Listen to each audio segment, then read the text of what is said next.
मागच्या 6 महिन्यात निफ्टीने गुंतवणूकदारांना जवळपास 12% रिटर्न दिलाय। मात्र या कालावधीत सरकारी कंपन्यांचा BSE PSU इंडेक्स तब्बल 40% वधारलाय। याचा अर्थ प्रायव्हेट कंपन्यांच्या शेअर्सच्या तुलनेत सरकारी कंपन्यांच्या शेअर्समध्ये जास्त वाढ झाली आहे। पण या तेजी मागचं कारण काय आहे आणि अशीच तेजी पुढचे काही वर्ष चालू राहील का ते जाणून घेणं आपल्यासाठी महत्त्वाचं आहे। तसेच जर ही तेजी आणखी काळ चालणार असेल तर कोणत्या सरकारी कंपन्यांच्या शेअर्समध्ये आता आपण गुंतवणूक केली पाहिजे ते जाणून घेणंही महत्त्वाचं आहे। चला तर मग या प्रश्नांचे उत्तर जाणून घेऊया। सरकारी कंपन्यांमध्ये राजकीय हस्तक्षेप असतो, या कंपन्यांची मॅनेजमेंट सारखी बदलते, या कंपन्यांना व्यवसाय करण्याचं स्वातंत्र्य मिळत नाही, सरकार सामान्य शेअरहोल्डरचा विचार करत नाही, सरकारी कंपन्यांचं कॅपिटल ॲलोकेशन चांगलं नसतं, अशा असंख्य कारणांमुळे गुंतवणूकदार सरकारी कंपन्यांच्या शेअर्समध्ये गुंतवणूक करत नाहीत। 2003 ते 2007 दरम्यान अनेक सरकारी कंपन्यांच्या शेअर्सनी गुंतवणूकदारांना मालामाल केलं।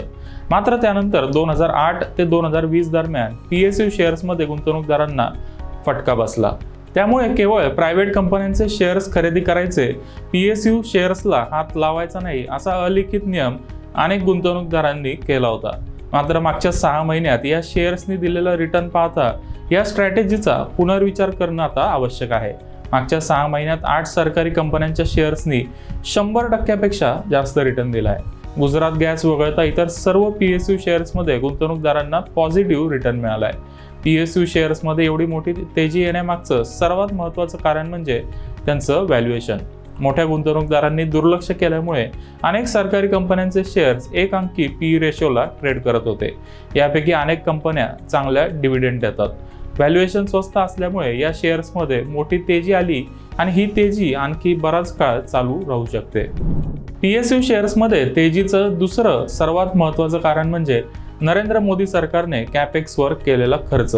मागच्या काही वर्षात रेल्वे, हायवे, लॉजिस्टिक्स आणि एअरपोर्ट सारख्या पायाभूत सुविधांच्या निर्मितीसाठी सरकारने अनेक लाख कोटींचा खर्च केलाय।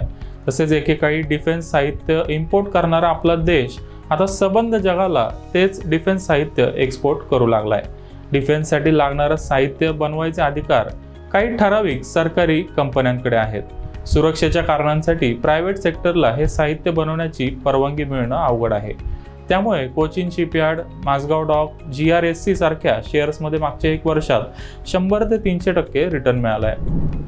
PSU इंडेक्समधील तेजी मागं आणखी एक महत्त्वाचं कारण आहे, ते म्हणजे रिझर्व्ह बँकेने उचललेले महत्त्वाचे पावलं। मागच्या काही वर्षात सरकारी बँकांच्या NPA मध्ये खूप मोठी वाढ झाली होती। कॉर्पोरेट लोन दिल्यामुळे सरकारी बँकांना फटका बसला। मात्र RBIने 2016 ते 19 दरम्यान सरकारी बँकांचे बॅलन्स शीट मजबूत व्हावे यासाठी प्रयत्न केले।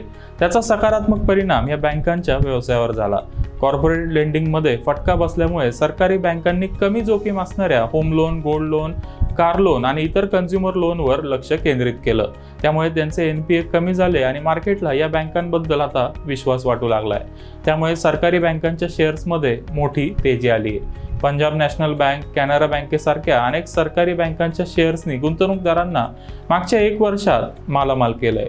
विशेष म्हणजे एवढी मोठी तेजी येऊन देखील हे शेअर्स अजूनही आकर्षक व्हॅल्युएशनला ट्रेड करतात। निफ्टी PSE आणि निफ्टी PSU बँक इंडेक्सने तब्बल 15 वर्षांनंतर मंथली चार्टवर ब्रेकआउट दिलाय। त्यामुळे ही तेजी पुढचे 3 ते 5 वर्ष चालू राहण्याची शक्यता आहे। या शेअर्समध्ये स्विंग ट्रेडिंग केल्यास कमी जोखीम घेऊन चांगला रिटर्न मिळू शकतो।